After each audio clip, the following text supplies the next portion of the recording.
Retour de la matinale de l'économie à 6h47. Le Conseil constitutionnel a rendu son avis sur le budget 2026. Pas de grande modification, Raphaël Legendre. Il est définitivement entériné. C'est l'heure de tirer des conclusions. Et vos conclusions, elles sont pas belles. Non, effectivement, la première, c'est d'abord que la parole publique n'a décidément plus aucune valeur. Alors, on nous avait promis une surtaxe d'IS exceptionnelle l'année dernière, exceptionnelle.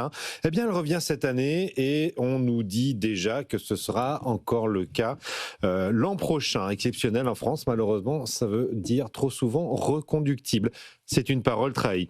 On nous avait vendu un déficit à 4,6% fin 2026. On terminera à 5% au mieux après les innombrables concessions offertes au PS. Parole trahie. On nous avait promis des efforts en dépenses. Ils ont tous été balayés pour des hausses d'impôts. Parole trahie. On nous avait promis 3% de déficit en 2029. Nous y serons au mieux en 2032, nous a dit hier la Cour des comptes. Parole trahie. Tous ces renoncements auront des conséquences. La première, elle est déjà là, c'est la colère des patrons. On a entendu Alexandre Bompard hier sur le plateau de BFM Business, très en colère, notamment contre les hausses de fiscalité. Ensuite, je rappelle que les 3% de déficit, ça n'est pas un seuil. C'est un plafond qu'on est censé ne jamais dépasser, un plafond qui permet simplement d'arrêter la progression de la dette. Là, on court tout droit vers les 150 points de PIB d'ici 10 ans, avec plus de 100 milliards d'euros d'intérêts à payer chaque année, autant d'argent qui ira dans la poche de nos créanciers plutôt que dans nos écoles et dans notre santé.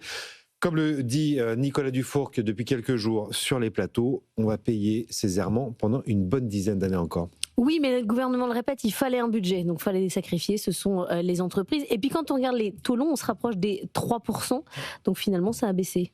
Oui, ça c'est plutôt une bonne nouvelle, mais on verra pour l'intérêt de ce budget, car en plus d'avoir abîmé la parole publique et renoncé à tout effort en dépenses au profit de l'impôt, eh bien le gouvernement en plus a pavé la voie à une forte instabilité fiscale. C'est-à-dire pas de censure majeure du côté du Conseil constitutionnel, vous l'avez dit.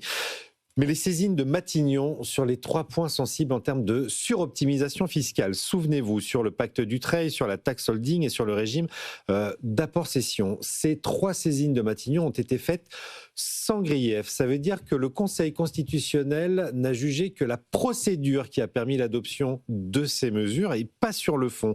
Ce qui laisse la voie ouverte à des QPC, des questions prioritaires de constitutionnalité, qui ne manqueront pas de poser les cabinets d'affaires sur ces 3 points.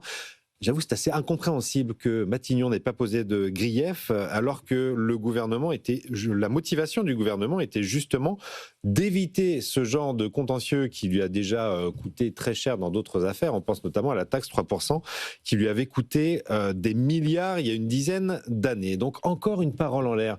Visiblement, dans ce contexte, il n'est pas très étonnant de voir les résultats du baromètre de la confiance public publié en début de mois par le Cevipof. Je rappelle que 78% des Français n'ont plus confiance en la parole des politiques au sens large, 80% en la parole du gouvernement.